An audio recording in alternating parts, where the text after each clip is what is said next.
Speaker sir, fear and anxiety in the minds of people of Mormugoa Taluka due to sudden increase in the circle rate for Mormugoa Taluka. The rates in Mormugoa Taluka were raised to an unrealistic figure of 25,000 per square meter on par with commercial areas of Panjim, Taligaon and other commercial areas in the north.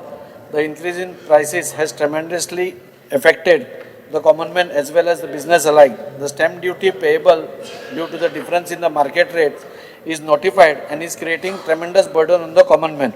Moreover, this difference in the rates also attracts 50C of the Income Tax Act, where income is taxable on basis of stamp duty payable and not the actual market value of the transaction. The notified circle rates of Mormugoa needs to be corrected to realistic values closer to the market rates to save the unnecessary burden on common man. Speaker sir, one minute. Minister, एकूच minute sir. आज Mormugao तालुकान rate 1000 पटीन वाडयल्ले आसा. 25,000. So yes. Because sir, we are studying this matter.